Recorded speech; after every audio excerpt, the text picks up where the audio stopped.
بسم الله الرحمن الرحيم. الحمد لله واشهد ان لا اله الا الله وحده لا شريك له واشهد ان محمدا عبده ورسوله صلى الله عليه وعلى اله وصحبه وسلم تسليما كثيرا ثم اما بعد. غلط مناہج رکھنے والوں کی دین اسلام اور سیرت نبوی صلی اللہ علیہ وسلم کی من مانی تشریح کرنا. سیرت نبوی بلا شبہ ایک عظیم موضوع ہے جس پر خصوصی عنایت ہونی چاہیے، لیکن اس سے اصل مقصود نبی صلی اللہ علیہ وسلم کی دعوت کا حقیقی فہم ہو، عقیدہ و عبادات و معاملات جس میں جہاد و ہجرت بھی شامل ہیں. لیکن بہت سے جماعت اسلامی قسم کی اخوانی تکفیری خلافتی جہادی مناہج والی جماعتیں اور شخصیات اسے ایک الگ ہی رنگ میں پیش کرتی ہیں، گویا کہ انبیاء کرام علیہم الصلاۃ والسلام کی دعوت کا مقصد بھی سسٹم کی تبدیلی، حکومت تک رسائی اور انقلاب قامت دین کے نام پر، اور یہی دین کا اصل مطلوب و مقصود ہے. کہتے ہیں کہ مولوی اسے چرچ والوں کی طرح صرف مسجد تک محدود رکھنا چاہتے ہیں. حق میں وقت عطا فرض ہے آپ پہ. That is the biggest and the core and the only actual problem Muslims are suffering from. آپ جتنے بھی مسلمانوں کے ہسٹوریکل ریزسٹنسز دیکھیں گے وہ اس فائن لائن کو کراس کرنے کے بعد، چاہے وہ سنی ہے شیعہ ہیں، کہ جس فائن لائن کے اندر اس اسٹیٹس کو مینٹین کیا ہوا ہے مسلمانوں کا، یا دینی مسلمانوں کا. Okay, leave what is to Caesar and to Caesar. یہ مدرسہ کہہ رہا ہے، یہ میتھیو نے نہیں بولا، یہ ہمارا عالم بول رہا ہے کہ بھائی ہمارا کام نہیں ہے، یہ اسٹیٹ کا کام ہے. اینڈ ایوری ٹائم مولوی صاحب کہتے ہیں یہ جو ہیں حکمران جو ہیں یہ دونوں بتا رہے ہیں. I don't understand. آپ حکمران نہیں بننا چاہتے، یہ پرابلم ہے. آپ بن سکتے نہیں ہیں تو سیکنڈ اسٹیج پہ نا آپ کے اندر وہ چاہت ختم کی ہے یزید بن معاویہ نے 100% ہی ایکچولی میڈ شیور کہ ڈاکٹرن پوری طریقے سے شفٹ ہو جائے. حالانکہ انبیاء کرام علیہم الصلاۃ والسلام کی حقیقی دعوت توحید یعنی ایک اللہ تعالیٰ کی عبادت کی دعوت اور شرک کا رد تھا. وَلَقَدْ بَعَثْنَا فِي كُلِّ أُمَّةٍ رَسُولًا أَنِ اعْبُدُوا اللَّهَ وَاجْتَنِبُوا الطَّاغُوتَ. ہر امت میں ایک رسول بھیجا کہ ایک اللہ کی عبادت کرو، طاغوت جس کی بھی اللہ کے سوا عبادت کی جاتی ہے اس سے بچو. وَمَا أَرْسَلْنَا مِن قَبْلِكَ مِن رَسُولٍ إِلَّا نُوحِي إِلَيْهِ أَنَّهُ لَا إِلَٰهَ إِلَّا أَنَا فَاعْبُدُونِ. آپ سے پہلے بھی جو رسول بھیجے سب کی جانب یہی وحی کی کہ میرے علاوہ کوئی عبادت کے لائق نہیں، میری عبادت کرو. انسان کو پیدا ہی اسی لیے کیا گیا، وَمَا خَلَقْتُ الْجِنَّ وَالْإِنسَ إِلَّا لِيَعْبُدُونِ. میں نے جنوں اور انسانوں کو محض اپنی عبادت کے لیے پیدا کیا ہے. چنانچہ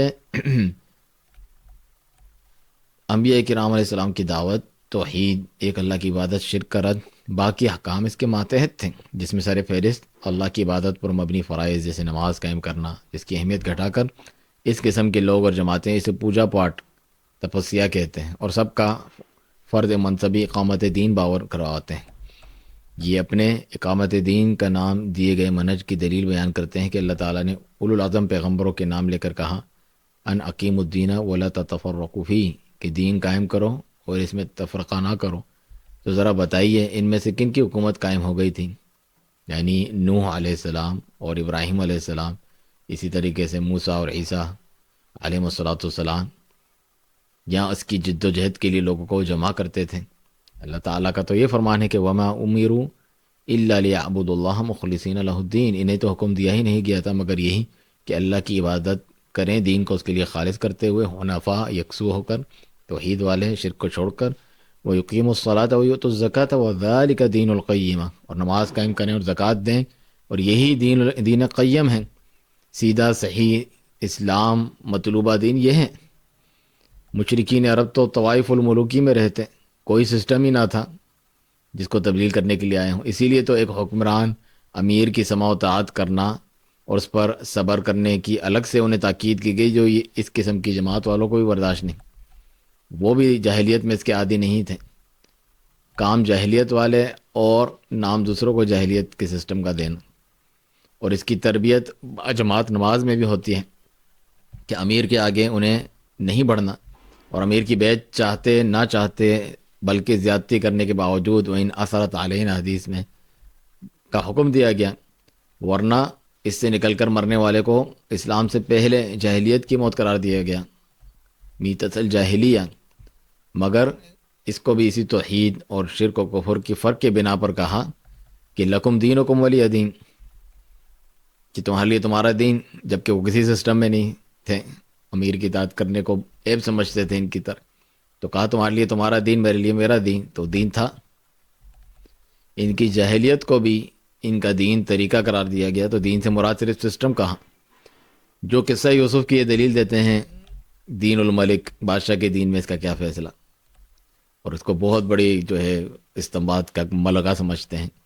کہ بادشاہ کے قانون یعنی دین میں اس کا یہ حکم تھا۔ اس میں بھی دیکھ لیں وہ تو کافر و مشرک تھے، کون سا سسٹم تھا، اور یوسف علیہ السلام نے اس سسٹم کو تو نہیں للکارا، ان کی زیادتی ظلم کی بنا پر جیل تک میں ڈال دیے گئے، پھر بھی وہاں کس چیز کا بیان کیا؟ توحید الوہیت کا۔ اس میں سے ایک ٹکڑا لیتے ہیں ان الحکم الا للہ، آگے یہ بھی ہے ہمارا اللہ تعبد الا ایاہ، اس نے حکم دیا ہے، پہلے حکم میں صدر فہرست ہے کہ اللہ کے سوا کسی کی عبادت نہ کرو، ما تعبدون من دونہ الا اسماء، ان کی نام جو چھوڑے تھے انہوں نے اولیاء صالحین اور جن کی بھی وہ عبادت کرتے تھے، یہ صرف نام ہے، مختلف رب بہتر ہیں، ارباب متفرقون خیر ام اللہ الواحد القہار، اکیلا اللہ واحد قہار زبردست بہتر ہے، مختلف جو تمہارے باپ دادوں نے بنا رکھے۔ اور کہا میں واتبعت ملت آبائی، میں اپنے باپ دادوں کی ملت ابراہیم اسحاق ان پہ چل رہا ہوں، وہی توحید کے امام اور شرک کو چھوڑنے والے، وما کان من المشرکین، اور ان کا تو یہ ہے کہ مشرکین شرک بدعت قبر پرستوں اور آفس تک سے اطاعت کرو، اقامت دین کے نام، تو باپ دادوں کے بنائے گئے معبودات کا رد کیا انہوں نے وہاں، نہ کہ بادشاہوں کا ظلم و ستم کا کہ مجھے اور تمہیں جیل میں ڈالا ہوا ہے، بلکہ بعد میں اس حکومت کے ماتحت وہاں وزیر خزانہ بھی ہوئے۔ اگر یہی طاغوت کی بندگی ہے تو وہ کیسے راضی ہوئے؟ اگر انہیں کہا جاتا مثلاً اگر یہ اور توحید عبادت میں گڑبڑ برابر ہے، تو اگر جس طرح شیخ ربیع المدخلی رحمہ اللہ اپنی کتاب منہج الانبیاء میں کہتے ہیں کہ اگر انہیں کہا جاتا کہ ہمارے عبادت گاہوں، مزار، بتوں، اولیاء جن کی عبادت کرتے ہیں ان کے مجاور رکھوالے بن جاؤں، یہ والی منسٹری لے لو، تو کیا وہ راضی ہوتے؟ نہیں۔ اس کا مطلب ہے زبردستی ان دو باتوں کو ایک جیسا قرار دے کر اصل مسئلے سے توجہ ہٹانے کی کوشش ہے اس قسم کے تحریکی لوگوں کی، لہٰذا مودودی ہوں، سید قطب، حسن البنا، انہی کی فکر ساحل عدیم قسم کے لوگ گویا اوڑھنا بچھونا ہے ان کا۔ قرآن کی 4 بنیادی اصطلاحات میں آپ دیکھ لیں، الہ، معبود، دین، عبادت میں یہی گڑبڑ کر کے لوگوں کو خوب گمراہ کیا گیا ہے۔ عبادت اطاعت کے معنی میں بھی ہے، لیکن ہر جگہ یہ معنی لازم قرار دے کر ثابت کرنا کہ جو کسی کی اطاعت کرے تو اس کی عبادت کرتا ہے، یہ گمراہ کن عقیدہ ہے، لوگوں کو مغالطے میں ڈالنے، لہٰذا حکومت کی مثلاً بات ماننا ان کی عبادت ہے، وہ طاغوت ہے اور یہ شرک ہے، اور اس کے خلاف لڑنا اصل اسلام ہے۔ حالانکہ اللہ نے اپنے علاوہ نبی صلی اللہ علیہ وسلم کی اطاعت کا حکم دیا، والدین کی، بیوی کو شوہر کی، اور امیر کی اطاعت عوام کو، لیکن عبادت تو ان میں سے کسی کی جائز نہیں، لہذا ان کی بنیاد ہی خراب ہونے کی وجہ سے نتیجہ بھی غلط ہے، اور یہی خارجی اور نبوی سلفی منہج میں فرق ہے۔ خوارج نے علی رضی اللہ عنہ امیر المومنین جو حکمران تھے، ان کے حکم یا حکم کرنے والے انسانوں کو جو انہوں نے حکم مقرر کیا پر اللہ کی حاکمیت میں شرک کرنے والا حکم لگا دیا، اور وہی آیتیں پڑھیں جس طرح یہ لوگ پڑھتے تو وہ بھی قرآن ہی تھے کہ ان الحکم الا للہ، کہ اللہ کے سوا کسی کا حکم نہیں چلتا، حکم نہیں ہے مگر صرف اللہ سبحانہ تعالیٰ کا۔ تو لوگ عیسیٰ علیہ السلام کی عبادت کرتے ہیں، آپ دیکھیں، لیکن ان کی اطاعت تو نہیں کرتے۔ ان کی اطاعت کرتے تو ان کی عبادت کیوں کرتے؟ انہوں نے تو شرک سے منع کیا تھا کہ اللہ میرا اور تمہارا رب ہے، اس کی عبادت کرو۔ دوسری طرف ہم والدین کی اطاعت کرتے ہیں لیکن ان کی عبادت تو نہیں کرتے۔ تو قرآن مجید سے بھی دین کے مختلف معانی لغت کے اعتبار سے بیان کر کے مودودی صاحب یہی باور کراتے ہیں کہ وہ سب حاکمیت، اقتدار اور سسٹم کے معنی میں، اور سیرت میں تو مشہور بات ہے کہ نبی اکرم صلی اللہ علیہ وسلم کو حکومت کی بھی پیشکش کی گئی، ظاہر سسٹم ہی مطلوب تھا، تو آپ توحید کے بیان اور شرک کے رد سے وقتی طور پہ رک کر سمجھوتا فرما لیتے ہیں جسے وہ چاہتے ہیں، لیکن تاریخی الفاظ بعض سیرت کی کتب میں کہ ایک ہاتھ پر چاند اور سورج رکھ دیں دوسرے پہ، پھر بھی نہیں مانوں گا۔ اللہ سبحانہ تعالیٰ نے فرمایا وَدُّوا لَوْ تُدْہِنُوا فَيُدْہِنُونَ، یہ چاہتے ہیں تھوڑا سا آپ جھکیں ہم بھی جھک جائیں، سمجھوتا کچھ لے دے کے ہمارے یہ شرکیات کا رد نہ کروں۔ وَلَوْلَا أَن ثَبَّتْنَاكَ لَقَدْ كِدتَّ تَرْكَنُ إِلَيْهِمْ شَيْئًا قَلِيلًا، اگر ہم آپ کو ثابت قدم نہ رکھتے تو آپ جو لوگوں کے دین اسلام میں زیادہ سے زیادہ داخل کرنے کی خواہش رکھتے ہیں تھوڑا سا ان کی طرف مائل ہو جاتے، اذن لَأَذَقْنَاكَ ضِعْفَ الْحَيَاةِ وَضِعْفَ الْمَمَاتِ، یہ آفر نہیں ماننی ہے، صحیح منہج اپنانا ہے، چاہے کوئی ایمان لائے نہ لائے، تو ہم آپ کو بھی دنیا کا ڈبل مزہ چکھاتے، عذاب کا اور جو ہے موت کا بھی، ثم لتجد لك علینا نصیرا، پھر تم ہمارے خلاف اپنا کوئی مددگار نہ پاتے۔ کتنے جو ہے عظیم کلمات ہیں، انسان کے رونگٹے کھڑے ہو جائیں۔ تو یہی وجہ ہے کہ عقیدہ منہج کے لحاظ سے سلفی علماء کرام انبیاء کرام علیہ الصلوۃ والسلام اور سیرت نبوی صلی اللہ علیہ وسلم کو بیان کرتے ہیں، جیسا کہ شیخ ربیع المدخلی رحمہ اللہ کی کتاب کا میں نے حوالہ دیا، منہج الانبیاء فی الدعوۃ الی اللہ، یا امام ابن القیم رحمہ اللہ کی دیکھیں آپ زاد المعاد، اس میں بھی سیرت کی کتاب میں شمار ہوتی ہے، لیکن صرف تاریخی حیثیت سے نہیں بلکہ اس میں عقیدہ، ایمان، عبادات، فقہ و معاملات کے جو مسائل ثابت ہوتے ہیں اس کو بیان کیا گیا ہے۔ اس قسم کی سیرت کی کتابوں سے ایسے تحریکی انقلابی لوگوں کو دلچسپی نہیں ہوتی، بلکہ ان کتابوں سے ہوتی ہے جس میں سچی جھوٹی محض تاریخی روایت سے سیرت یا صحابہ سے متعلق ہوں، جسے یہ اپنے ہیرو بننے والے انقلابی منہج کی بنیاد بنا سکیں، اور نعرے لگاتے ہیں کہ جدا ہو دین سیاست سے تو رہ جاتی ہے چنگیزی کا تانا دیتے ہیں، اور کہتے ہیں اہل کتاب کی طرح تم کہتے ہو چرچ اور حکومت کو الگ رکھو۔ حالانکہ ایسے لوگ نبی صلی اللہ علیہ وسلم کی اس حدیث کو کیا کہیں گے جس میں ہے کہ ظالم حکمران آئیں گے تمہیں تمہارا حق نہیں دیں گے، کرپشن ہوگا۔ صحابہ نے ان کے خلاف اٹھ کھڑے ہونے کا پوچھا تو آپ نے فرمایا کیا کہ ادو الیہم حقہم وصل اللہ حقکم، یا وصل اللہ لکم، ان کا حق یعنی معروف میں اطاعت کا انہیں حق دینا اور اپنا حق اللہ سے مانگنا۔ کیا اس پر بھی اس قسم کے لوگ یہ اقوال اور اشعار فٹ کریں گے جو سناتے ہیں؟ دراصل حقیقی سلفی اہل سنت و حدیث تو سختی سے کہتے ہیں کہ شریعت نافذ ہو،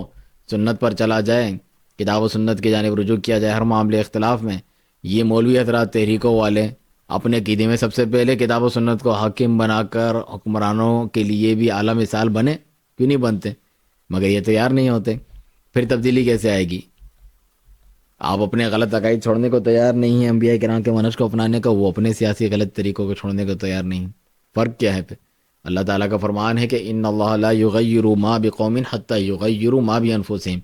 بے شک اللہ تعالیٰ کسی قوم کی حالت نہیں بدلتا جب تک وہ خود اپنی حالت نہیں بدلنا چاہیں، یہ نہیں کہ خود اپنے حکمران نہ بدلنا چاہیں۔ مگر سلفیوں کے نزدیک کتاب و سنت اور منہج و فہم سلف کے مطابق سیاست سے مراد جو اس کے اہل ہیں، اہل حل و عقد ہیں، چاہے وہ جائز یا ناجائز طریقے سے آپ کے اوپر حکمران بن چکے ہوں، ان کے معروف میں اطاعت کرنا، خفیہ نصیحت کرنا اور دعا کرتے ہوئے عام شہری بن کے رہنا، یہ اسلامی سیاست میں تمہارا کردار ہے۔ جہاں اپنے گھر والوں پر تم حاکم ہو وہاں دین شریعت پر انہیں اپنی طاقت بھر چلاؤ، یہ ہے شریعت میں تمہاری سیاست کی حدود۔ حکام اور رعایا کا خیر خواہی پر مبنی تعلق ہے، جس طرح حدیث میں ان کے ہاں تو سب کو ہی حاکم بننے کا شوق ہے، اور اسے یہ دین میں سیاست کا نام دیتے ہیں، نہ کہ حکام کی سماعتات کا۔ میرے مطابق یہ ہیں اور تبصرے کر رہے ہیں، اور میں انہیں یہ نہیں کرنا چاہیے تھا، وہ کرنا چاہیے تھا۔ اپنے حال ان کو نہیں سنبھالا جاتا، اپنے عقیدہ اپنے گھر والوں کے بارے میں، تو ان کے ہاں خوارج کی طرح نام دینداری اور دینی جو ہے اور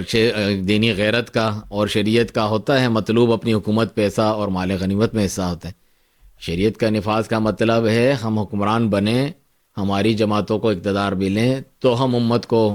ترقی اور عروج دلائیں گے، خلافت راشدہ لے کر آئیں گے۔ ساری اسلامی تحریکوں کا یہی لب لباب آپ کو نظر آئے گا، جماعت اسلامی ہو، اخوان المسلمین، تنظیم اسلامی، اور چاہے دیوبندی، بریلوی حدیث کے نام سے مختلف یہ جتنی تحریکی جماعتیں، جمعیتیں دینی بنی ہوئی ہوتی ہیں، سیاسی اس میں شامل ہوتی ہیں، اس کے علاوہ ان کا سب کا یہی مقصد مطمع نظر ہوتا ہے اور بتاتے ہیں، ورنہ تو ان کے قیام کا کوئی جواز نہیں، اور مختلف مسالک سے تعلق رکھنا ہے۔ سب حزبیات، جمعیات اس پر متحد نظر آئیں گی، اور سلفی عقیدے و منہج کے خلاف سب برسر پیکار ہوں گی، کیونکہ اس میں توحید کی دعوت شرک کا رد ہے، سنت کی دعوت بدعت اور اہل بدعت کا رد اور ان کا بائیکاٹ قطع تعلق کی ہے، اور صبر اور قربانیاں ہیں، برے بھلے القاب سہنا ہے، جاہل عوامی مقبولیت، پیسہ شہرت نہیں ہے، اس لیے یہ سب اس منہج سے کتراتے ہیں اور اپنے اس خارجی منہج کو خوبصورت بنانے کے لیے حسینیت اور کربلا اور مارکہ حق و باطل فلاں نام دے کر دھوکہ دیتے ہیں۔ اپنے شرکیات اور قبر پرستی اور کفریات، اللہ کے ناموں کا انکار، اور انکار تو بائیکاٹ نہیں کرنا ہے، بس جو ہے غیر ملکی پروڈکٹ کا بائیکاٹ کرو، بڑا جہاد ہے، جو نہیں کر رہا وہ جو ہے کافر، مشرک، بے ایمان ان کا ساتھی ہے۔ چنانچہ نبی صلی اللہ علیہ وسلم کی اصل دعوت اور مشرکین سے عقیدے کے اصل اختلاف کو ہمارے علماء کرام شروع سے ہی بیان کرتے ہیں۔ آپ دیکھ لیں قواعد اربع سلفیوں کے ہاں شیخ محمد بن عبد الوہاب رحمہ اللہ کی سب سے پہلی کتاب ہے، بچے پڑھتے ہیں، 4-5 صفحات ہیں، مگر بات یہی کی گئی ہے کہ مشرکین صرف بتوں کے پجاری نہ تھے، بلکہ اللہ کو رب خالق مان کر بھی انبیاء، اولیاء، صالحین کو واسطہ وسیلہ سمجھ کے پکارتے تھے۔ بالکل ہو بہو مسلمان کہلا کر قبر پرستی کرنے والوں کے موجودہ عقیدے کی طرح سیرت میں بھی اس عقیدے سے ابتدا کر کے اسلامی ریاست، شریعت، نفاذ سب حاصل ہوگا۔ اور شیخ الاسلام محمد بن عبداللہ رحمہ اللہ کی اسی منہج کے مطابق ان کا جو ہے دعوت و جہاد سے سعودی عرب میں بھی یہی کچھ ہوا۔ اللہ کمی کوتاہیوں سے سب کو محفوظ رکھے، کیونکہ یہ اللہ کا وعدہ ہے، وعد اللہ الذین آمنوا منکم وعملوا الصالحات، اللہ تعالیٰ نے تم میں سے ان لوگوں کے ساتھ جو ایمان لائے اور نیک عمل کیے وعدہ کیا ہے، لا یستخلفنہم فی الارض، انہیں زمین میں خلافت دے گا، کما استخلف الذین من قبلہم، جس طرح پہلے لوگوں کو اقتدار دیا، ولا یمکنن لہم دینہم الذی ارتضی لہم، ان کا دین بھی نافذ کر دے گا، جما دے گا زمین پر جس سے وہ راضی ہے، اسلام سے راضی ہے اللہ تعالیٰ، اور رضیت لکم الاسلام الدین، ولا یبدلنہم من بعد خوفہم امنا، اور خوف کی حالت ختم ہو کے امان کا بول والا ہوگا، اس کا راج ہوگا ملک میں، جس کے یہ سپنے دکھاتے ہیں۔ اور بتایا یعبدوننی لا یشرکون بی شیئا، میری عبادت کرتے رہیں، اس میں شرک نہ کریں۔ یہ شرک کرتے ہیں اور امن چاہتے ہیں جو نہیں آ سکتا۔ ومن کفر بعد ذلک،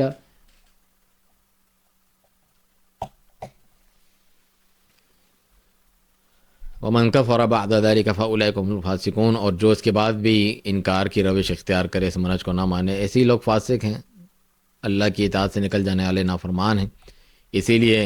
صحیح سلفی منہج پر نہ چلتے ہوئے اس بنیادی بات کو سیرت سے نکال کر پڑھانے والے بہت سے تحریکی، انقلابی،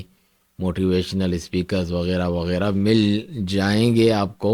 جو اس بات پر بہت زور دیتے رہتے ہیں، حالانکہ سنت سیرت کی حقیقی روح سے وہ کوسوں دور ہوتے ہیں، ان لوگوں کے طریقے پر چل رہے ہوتے ہیں جن کے بارے میں سیرت میں حکم ہے کہ کلمہ، نماز، روزہ، صحابہ اس کو دیکھ کر جو ہے اپنی عبادتوں کو کم سمجھیں گے۔ اس کے باوجود حکومت کو چاہیے ان کے خلاف قتال کرے، جہاد کرے، یعنی خوارج،